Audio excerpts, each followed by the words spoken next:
Hello सांग मैंने स्वागत करुच्ची आम समस्त चैनल को आशा समस्ते भल थे निजर एग्जाम समस्त प्रिपेयर हो कारण फेब्रुआरी मसरे आपण बोर्ड एग्जाम से आपण मान कौन करुच्ची ना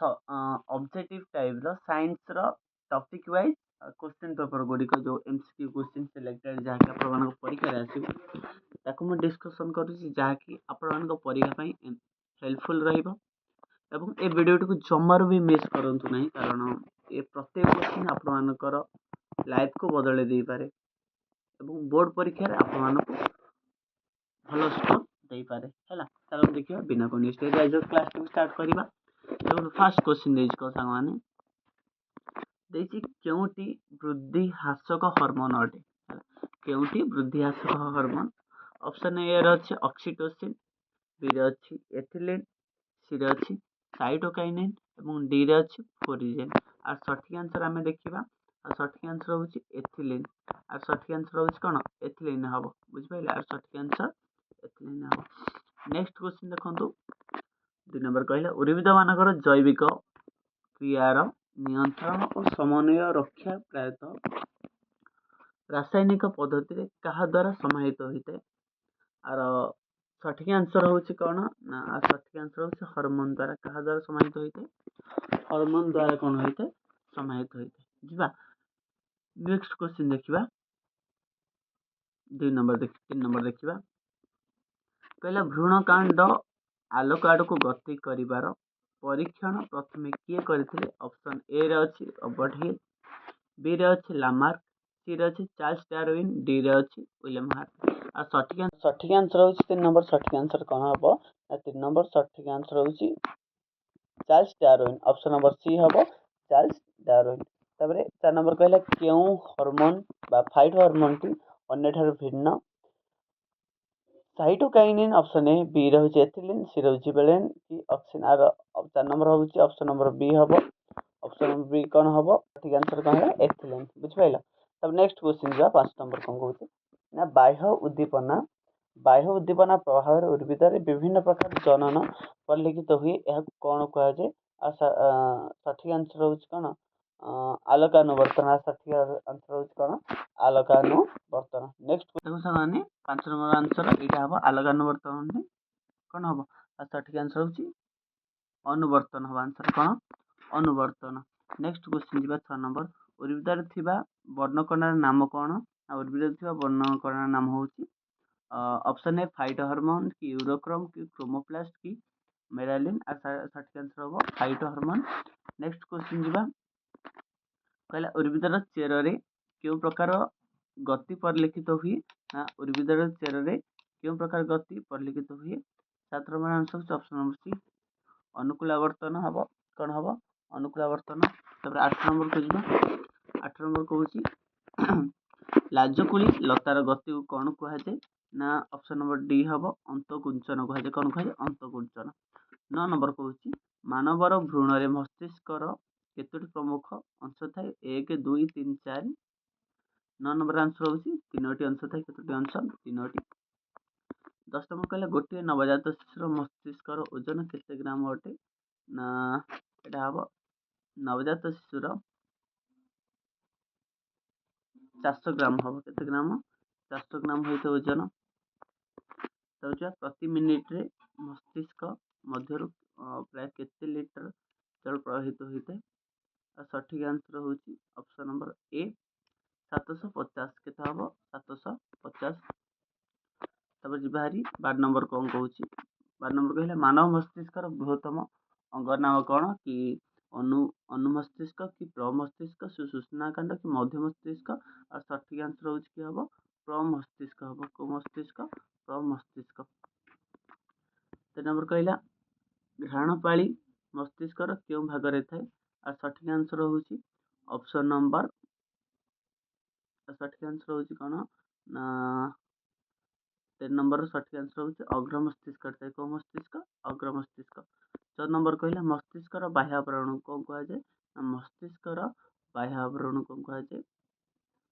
मेनिंजेस बोली कहा जाय कोन कहा जाय संग माने मेनिंजेस 15 ନମ୍ବର ଯିବା ମସ୍ତିଷ୍କର କେଉଁ ଅଂଶ ସ୍ପର୍ଶଜନିତ ଉଦ୍ଦୀପନା ପ୍ରତି ପ୍ରତିକ୍ରିୟା ପ୍ରକାଶ କରିବାରେ ସାହାଯ୍ୟ କରେ। ଆଉ ସଠିକ୍ ଆନ୍ସର ହେଉଛି ଅପସନ୍ ନମ୍ବର ଏ ପ୍ରମସ୍ତିଷ୍କ ହେବ। ଯିବା 16 ନମ୍ବର କ'ଣ କହୁଛି 16 ନମ୍ବର ଦେଖନ୍ତୁ ସେମାନେ 16 ନମ୍ବରକୁ ଯିବା। 16 ନମ୍ବର କ'ଣ କହୁଛି ନା 16 ନମ୍ବର କହିଲେ ମସ୍ତିଷ୍କର ଦ୍ୱିତୀୟ ବୃହତ୍ତମ ଭାଗର ନାମ କ'ଣ? ଆଉ ସଠିକ୍ ଆନ୍ସର ହେଉଛି ଅନୁମସ୍ତିଷ୍କ ହେବ। କେଉଁଟା ହେବ ଅନୁମସ୍ତିଷ୍କ। ସାଙ୍ଗମାନେ ଏ ପ୍ରତ୍ୟେକ କ୍ୱେଶ୍ଚିନ୍ ଆପଣମାନଙ୍କ ପାଇଁ ଇମ୍ପୋର୍ଟାଣ୍ଟ, ସେଥିପାଇଁ ଆପଣମାନେ କ'ଣ କରନ୍ତୁ ଚ୍ୟାନେଲକୁ ସବସ୍କ୍ରାଇବ୍ କରିକି ରଖନ୍ତୁ, କାରଣ ଏଇ ଚ୍ୟାନେଲ ହିଁ ସମସ୍ତ ପ୍ରକାର ସିଲେକ୍ଟେଡ୍ କ୍ୱେଶ୍ଚିନ୍ ସହିତ ଆପଣମାନଙ୍କର MCQ ଏବଂ ବେସିକ୍ କ୍ଲାସ୍ ସବୁ ଇଏ ହେବ। ସେଥିପାଇଁ ଆପଣମାନେ ଜଲ୍ଦି ଚ୍ୟାନେଲକୁ ସବସ୍କ୍ରାଇବ୍ କରିଦିଅନ୍ତୁ ଏବଂ ଏମିତି ମୁଁ ନୂଆ ନୂଆ ଭିଡ଼ିଓ ଆପଣମାନଙ୍କ ପାଇଁ କ'ଣ କରୁଥିବି ଆଣିକି ଆସୁଥିବି ହେଲା। ଦେଖନ୍ତୁ 17 ନମ୍ବର କହୁଛି କ'ଣ 17 ନମ୍ବର କହିଲା ସୁଷୁମ୍ନା କାଣ୍ଡର ଲମ୍ବ ପ୍ରାୟ କେତେ ସେଣ୍ଟିମିଟର ନା 30 ନମ୍ବର ଆନ୍ସର 17 ନମ୍ବର ଆନ୍ସର କହୁଛି ଅପସନ୍ ନମ୍ବର ଡି ହେବ 45। ତାପରେ ମଧ୍ୟ ମସ୍ତିଷ୍କର ଉପର ଦୁଇଟି ପିଣ୍ଡ କେଉଁ ପ୍ରକାର ପ୍ରତିକ୍ଷେପକୁ ନିୟନ୍ତ୍ରଣ କରେ? ତାହେଲେ ଯିବା ହାରି 18 ନମ୍ବର ଆନ୍ସର କ'ଣ କହୁଛି ଅପସନ୍ ନମ୍ବର ଏ ଦୃଷ୍ଟି। ଯିବା 19 ନମ୍ବର କ'ଣ କହୁଛି ପଶ୍ଚ ଅଗ୍ର ମସ୍ତିଷ୍କର ଉପରି ଭାଗରେ ଥିବା ଗ୍ରନ୍ଥିର ନାମ କ'ଣ? ନା ପିନିଆଲ ଗ୍ରନ୍ଥି କି ହାଇପୋଥାଲାମସ୍ ଗ୍ରନ୍ଥି କି ଥାଇଲାକଏଡ୍ ଗ୍ରନ୍ଥି କି ପାରାଥାଇଲାକଏଡ୍ ଗ୍ରନ୍ଥି। ସଠିକ୍ ଆନ୍ସର ହେଉଛି ଅପସନ୍ ନମ୍ବର ଏ ହେବ ପିନିଆଲ ଗ୍ରନ୍ଥି। ଯିବା ନେକ୍ସଟ କ୍ୱେଶ୍ଚିନ୍ 20 ନମ୍ବରକୁ ଯିବା। 20 ନମ୍ବର କ'ଣ କହୁଛି 20 ନମ୍ବରକୁ ଯିବା। 20 ନମ୍ବର କହିଲା ମଣିଷର କେତେ ଯୋଡ଼ା କରୋଟି ସ୍ନାୟୁ ରହିଥାଏ? 10, 12, 14, 16। ସଠିକ୍ ଆନ୍ସର ହେଉଛି ଅପସନ୍ ନମ୍ବର କ'ଣ ହେବ ବି ହେବ କେତେ 12ଟି ଥାଏ କରୋଟି ସ୍ନାୟୁ। ତାପରେ ଯିବା 2ଟି।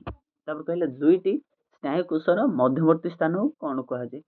ନା ସଠିକ୍ ଆନ୍ସର ଦେଖିବା କି ସିନାପସ୍ ହେବ କି ଆକ୍ସନ୍ ହେବ କି ଡେଣ୍ଡ୍ରନ୍ ହେବ କି ସିନାପ୍ଟିକ୍ ଫ୍ରାଙ୍କ ହେବ। ସଠିକ୍ ଆନ୍ସର ହେଉଛି ସିନାପ୍ସ ହେବ।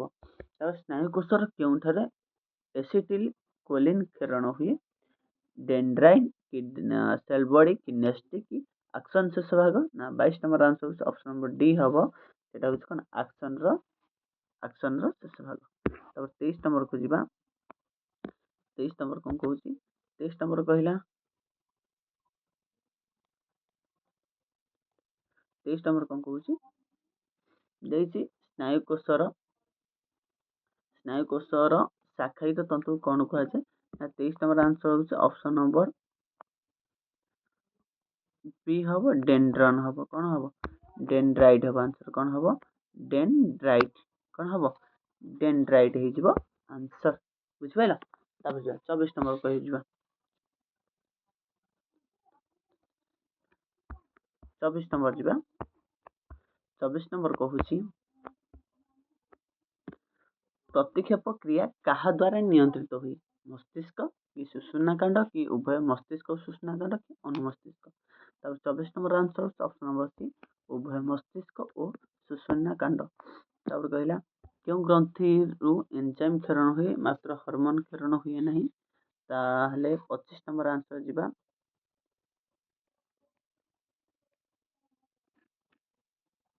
25 ନମ୍ବର ଯିବା। 25 ନମ୍ବର ଆନ୍ସର ହେଉଛି ଅପସନ୍ ନମ୍ବର ଏ ହେବ ଲାଳ ଗ୍ରନ୍ଥି ବୋଧେ। ଯିବା 25 ନମ୍ବର ଏ ହେବ ଲାଳ ଗ୍ରନ୍ଥି ହେଲା। ଅପସନ୍ ଏ ଥିଲା ଲାଳ ଗ୍ରନ୍ଥି ପିଟ୍ୟୁଟାରୀ ଗ୍ରନ୍ଥି ପିନିଆଲ ଗ୍ରନ୍ଥି ଆଡ୍ରିନାଲ ଗ୍ରନ୍ଥି। ଆନ୍ସର ହେବ କେଉଁ ଗ୍ରନ୍ଥି ଲାଳ ଗ୍ରନ୍ଥି ହେବ ହେଲା। 26 ନମ୍ବର ଯିବା ଜୈବିକ ଘଡ଼ି ଭାବେ କେଉଁ ଗ୍ରନ୍ଥି ପରିଚିତ? ନା 26 ନମ୍ବର ଆନ୍ସର ହେଉଛି 26 ନମ୍ବର ଆନ୍ସର ହେଉଛି ଅପସନ୍ ନମ୍ବର ଦେଖିବା ପିନିଆଲ କି ଥାଇଲାକଏଡ୍ କି ପାରାଥାଇଲାକଏଡ୍ ଆଡ୍ରିନାଲ। ଆନ୍ସର ହେବ ଅପସନ୍ ନମ୍ବର ଏ ହେବ ପିନିଆଲ ଗ୍ରନ୍ଥି। 27 ନମ୍ବରକୁ ଯିବା। କେଉଁ ଗ୍ରନ୍ଥିକୁ ଆପାତକାଳୀନ ଗ୍ରନ୍ଥି ବୋଲି କୁହାଯାଏ? 27 ନମ୍ବର ଯିବା। 27 ନମ୍ବର ଆନ୍ସର ହେଉଛି ଅପସନ୍ ନମ୍ବର ଏ ହେବ। ଅପସନ୍ ନମ୍ବର ଏ ହେବ କ'ଣ ଅକ୍ସିଟୋସିନ୍ ବୋଲି କୁହାଯାଏ। କ'ଣ ଅକ୍ସିଟୋସିନ୍। 29-30 ଦେଖିବା କହିଲା କେଉଁ ହରମୋନ୍କୁ ଗର୍ଭାବସ୍ଥାର ହରମୋନ୍ ବୋଲି କୁହାଯାଏ? 29 ନମ୍ବର ହେଉଛି କେଉଁ ହରମୋନ୍? ଏଇଟା ହେଉଛି ଦେଖନ୍ତୁ ଇନ୍ସୁଲିନ୍ କି ପ୍ରୋଜେଷ୍ଟିରନ୍ କି ଇଷ୍ଟ୍ରୋଜେନ୍ କି ଗ୍ଲୁକାଗୋନ୍। ଆଉ ଆନ୍ସର ହେବ ପ୍ରୋଜେଷ୍ଟିରନ୍ ହେଲା। 30 ନମ୍ବର ଯିବା ଅଗ୍ନାଶୟର ଆଲଫା କୋଷରୁ କେଉଁ ହରମୋନ୍ କ୍ଷରିତ ହୁଏ? ନା ଆନ୍ସର ହେବ ଦେଖନ୍ତୁ ଇନ୍ସୁଲିନ୍ କି ସୋମାଷ୍ଟେଟିନ୍ କି ଗ୍ଲୁକାଗନ୍ କି ଏଡିଲିନ୍ ଆର ସଠିକ୍ ଆନ୍ସର ହେଉଛି ଗ୍ଲୁକାଗନ୍ ହେଲା। ଆଉ ଏଇ ଯେଉଁ 30ଟା କ୍ୱେଶ୍ଚିନ୍ ଆପଣ ଡିସ୍କସନ୍ କଲେ ତାର ଆନ୍ସର ମଧ୍ୟ ଏଇଠି ଅଛି, ଆପଣମାନେ ଦେଖିଦେଇପାରିବେ ହେଲା। ଏଇଠି ଆପଣମାନଙ୍କ ସମସ୍ତ କ୍ୱେଶ୍ଚିନ୍ ପେପର ଗୁଡ଼ିକ ସାଙ୍ଗମାନେ ମୁଁ ଡିସ୍କସନ୍ କରିଦେଲି 30 କ୍ୱେଶ୍ଚିନ୍, ଏବଂ ଆପଣମାନେ ସମସ୍ତେ ତାକୁ ପ୍ରାକ୍ଟିସ୍ କରିବେ ହେଲା ପ୍ରାକ୍ଟିସ୍ କରିବେ ଏବଂ ଚ୍ୟାନେଲକୁ ସବସ୍କ୍ରାଇବ୍ କରିବେ ଏବଂ ଭିଡ଼ିଓଟି କେମିତି ଲାଗିଲା ଗୋଟେ ଲାଇକ୍ ମାଧ୍ୟମରେ କହିବେ ଏବଂ କମେଣ୍ଟ ମଧ୍ୟ କରିଦେବେ ହେଲା। ଏବଂ ଆପଣମାନେ ଚ୍ୟାନେଲକୁ ସବସ୍କ୍ରାଇବ୍ କରିକି ରଖିଥାନ୍ତୁ, କାରଣ ସମସ୍ତ ପ୍ରକାର ସିଲେକ୍ସନ୍ କ୍ୱେଶ୍ଚିନ୍ ପାଇବେ ଏବଂ ଆପଣମାନଙ୍କ ପରୀକ୍ଷା ପାଇଁ ଏଇଟା ହେଲ୍ପଫୁଲ୍ ହେବ, ବହୁତ ହେଲ୍ପଫୁଲ୍ ହେବ। ଆପଣମାନଙ୍କ ଏକ୍ସପେକ୍ଟେଡ୍ ବାହାରେ ଆମେ ସାହାଯ୍ୟ କରିବୁ ଆପଣମାନଙ୍କୁ ଏବଂ ସିଲେକ୍ସନ୍ କ୍ୱେଶ୍ଚିନ୍ ତ ପରୀକ୍ଷାରେ 100% ଆସିବ, ଏଇଟା ମୁଁ ଗ୍ୟାରେଣ୍ଟି ଦେଉଛି ହେଲା। ସେଥିପାଇଁ ଆପଣମାନେ ନିଜର ବୋର୍ଡ଼ ପରୀକ୍ଷା ପ୍ରତି ଯେଉଁ ପରିଶ୍ରମକୁ ଜାରି ରଖନ୍ତୁ, ଯେମିତି ହେଲେ ଆପଣମାନଙ୍କର ଭଲ ମାର୍କ ଆସିବ, ବୁଝିପାରିଲେ। ଭିଡ଼ିଓଟି ଏଇଠି ଶେଷ କରୁଛି, ରହୁଛି, ଥ୍ୟାଙ୍କ ୟୁ।